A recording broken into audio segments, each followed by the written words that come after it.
রেনু বুড়ি একটা নাম, একটা গল্প, নাকি একটা অভিশাপ? গ্রাম জুড়ে তার কথা উঠলেই শীতল হাওয়া বইতে থাকে, আতঙ্ক ছড়িয়ে পড়ে।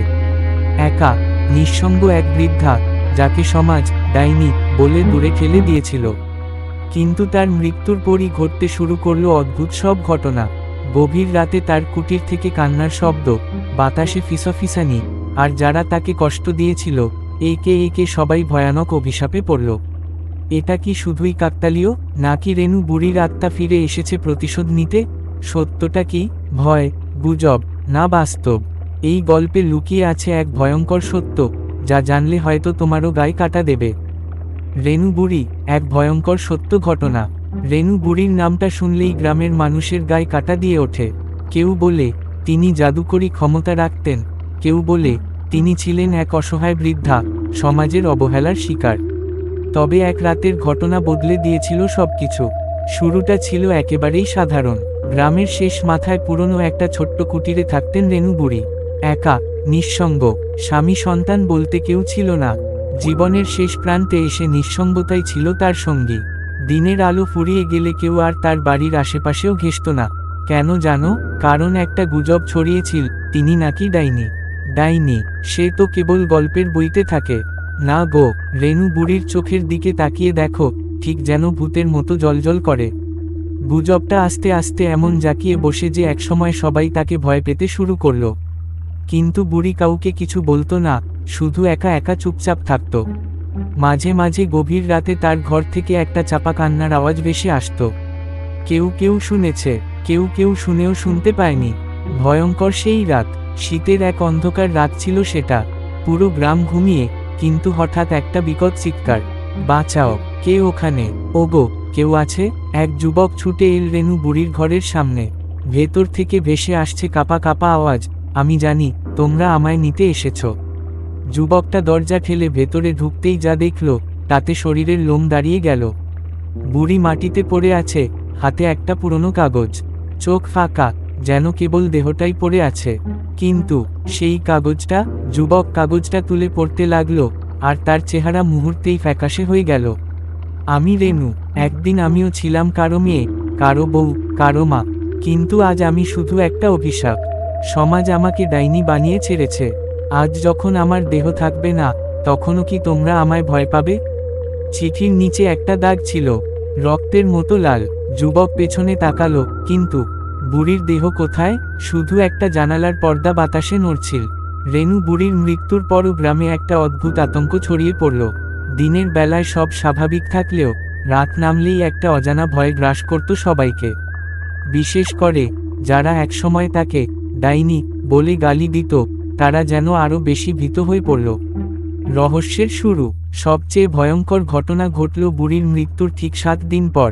রাতে গ্রামের মোড়ল মদ খেয়ে বাড়ি ফিরছিল। মদে টলতে টলতে সে যখন রেনু বুড়ির পুরনো কুটিরের সামনে এল, তখন হঠাৎ ঠান্ডা বাতাস বইতে শুরু করল। কেমন যেন একটা অস্বাভাবিক অনুভূতি হলো তার, যেন কেউ তার নাম ধরে ডাকল, মরল, মরল। সে চকিতে পিছনে তাকালো, কেউ নেই। কে কে ওখানে? শুধু বাতাসে পাতার মর্মরধ্বনি, কিন্তু কানে যেন সেই ফিসফিসানিটা আরও জোরে বাজছে। মরল, চিনতে পারলে না? মরল তখনও ভেবেছিল হয়তো মাথা ঘুরছে, কিন্তু ঠিক তখনই সে দেখতে পেল বুড়ির ঘরের দরজাটা অল্প একটু ফাঁকা, আর তার ভেতর থেকে, না, এটা সম্ভব না। বুড়ি কি আবার ফিরে এসেছে? মরল চিৎকার দিয়ে দৌড় দিল। তার চোখে তখন ভয়, পাপবোধ, আর একটাই প্রশ্ন, সে কি সত্যিই মরেছে? আরও কিছু রহস্যময় ঘটনা। এই ঘটনার পর থেকে গ্রামের মানুষ এক অদ্ভুত ব্যাপার লক্ষ্য করল। 1. বুড়ির ঘর থেকে মাঝরাতে আলো দেখা যেত, যেন কেউ ভেতরে বসে কিছু করছে। 2. কখনো কখনো একটা হাসির আওয়াজ ভেসে আসত, চাপা, ঠান্ডা, যেন শয়তানি হাসি। 3. যারা একসময় রেনু বুড়িকে কষ্ট দিয়েছিল, তারা একে একে অসুস্থ হয়ে পড়ল। কেউ জ্বরে পড়ল, কেউ ঘুমের মধ্যে অদ্ভুত কিছু দেখতে লাগলো, কেউ বা রাতে হেঁটে চলে বেড়াত। কেউ সাহস করে বুড়ির ঘরের দরজা খুলতে চেয়েছিল, কিন্তু অদৃশ্য এক শক্তি যেন সবাইকে আটকে দিত। গ্রামের বাতাসে রাত্রির আধারে আজও এক অদ্ভুত চাঞ্চল্য বিরাজ করে, যেন সময় থেমে গেছে। শিবাজি, শর্মিলা এবং গ্রামের বাকি তরুণরা আগের রাতের ঘটনাগুলো মাথায় নিয়ে নতুন করে প্রতিজ্ঞা করল, সত্য উদ্ঘাটনের পথে হাঁটতে হাঁটতে তারা হারিয়ে যাওয়া মানসিকতার সন্ধানে ফিরে যাবে। নতুন দিনের প্রথম আলোতে এক চিরচেনা প্রশ্ন। সকালের প্রথম কিরণে গ্রামের সবাই যেন অতীতের ব্যথা ও অনিশ্চয়তার মাঝে জেগে উঠল। করিম দাদার কানে আবার এক চিঠি পৌঁছায়, যার লেখা ছিল, আপনাদের যে সাহস দেখে আমি অভিভূত, কিন্তু মনে রেখো, সত্যের পথে হাঁটা মানে অতীতের আধারে লুকানো সব ব্যথার মুখোমুখি হওয়া। কি তুমি সবাই প্রস্তুত? এই চিঠি পড়ে শিবাজির চোখে অনির্বচনীয় এক আবেগের ঝলক। সে ভাবল, আমি কি সাহসী এনাফ? এই যাত্রা শুধুই রেণু বুড়ির আত্মার গল্প না, এটা আমাদের সমাজের ভুল বোঝাবুঝিরও প্রতিচ্ছবি। পুরনো বই ও অতীতের কাহিনী এক তাত্ত্বিক সমাধানের সন্ধান। শিবাজি ও তার দল সিদ্ধান্ত নিল, গ্রাম এলাকার প্রাচীন মন্দিরের পুণ্যালয়ে গিয়ে সেই পুরনো বইটি পুনরায় খুঁজে বের করতে, যাতে রেণু বুড়ির অতীতের গল্পের সব গোপন রহস্য জানা যায়। মন্দিরের এক কোণে ধূলিকণা মিশে থাকা এক পুরনো খাটে হালকা আলো পড়ছিল এক প্রাচীন গ্রন্থের উপর। বইটি খুলতেই যেন অতীতের কণ্ঠস্বর ফিসফিস করে বলল, আমি ছিলাম এক আশা, ছিলাম এক ব্যথা, কিন্তু সমাজের নির্যাতনে হারিয়ে গেল আমার সত্তা। বইয়ের পাতা পাতে লুকিয়ে ছিল রেণু বুড়ির জীবনের আধার আর আলোর দ্বন্দ্ব। একটি অধ্যায় লেখা ছিল, আমি যখন ছোট ছিলাম, আমার মনের মধ্যে ভালোবাসার দ্বীপ জ্বলে উঠেছিল, কিন্তু সমাজের নিন্দা আর অবজ্ঞা আমাকে ধীরে ধীরে অভিশাপে পরিণত করে দেয়। আজ আমার আত্মা মুক্তির সন্ধানে মানুষের হৃদয় শান্তির বার্তা পাঠাতে চায়। এই কথা পড়ে শর্মিলার চোখে দুঃখের জল, আর শিবাজির মনে উঠল, হয়তো আমাদের ভুল বোঝাবুঝি ছিল, আর আমাদের মনেও অজানা ক্ষত ছিল, যা সময়ের সাথে সেরে উঠতে পারেনি।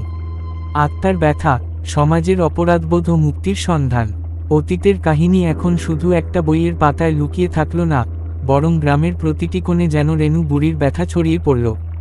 এক সন্ধ্যায় গ্রামের মাঠে এক সভার আয়োজন হলো, যেখানে সবাই, যে কেউ কখনো রেণু বুড়িকে অপমান করেছিল, যে কেউ তার কষ্টের সাক্ষী ছিল, সকলেই একত্রিত হলো। শর্মিলা বলল, আমি আজ জানি, আমি তোমার গল্প বুঝতে পারি। তোমার প্রতিটি শব্দে লুকিয়ে ছিল সমাজের নিষ্ঠুরতা আর ভুল বোঝাবুঝি, যা আজও আমাদের কাছে জায়গা করে আছে। করিম দাদা বিশদভাবে বললেন, আমাদের উচিত অতীতের এই ব্যথা থেকে শিক্ষা নিয়ে একটি নতুন দিনের সূচনা করা, যেখানে কখনোই নারীকে নির্যাতনের শিকার হতে দেওয়া হবে না। এই সভায় প্রতিটি কথায়, প্রতিটি চিহ্নে ছিল এক গভীর উপলব্ধি ও পরিবর্তনের আকাঙ্ক্ষা। সবাই চিৎকার করল, এবার ভালোবাসা আর মানবতার আলো জ্বালাবো, ভুলগুলো মেরে ফেলবো, নাকি? রেণু বুড়ি এক ভয়ঙ্কর সত্য ঘটনা।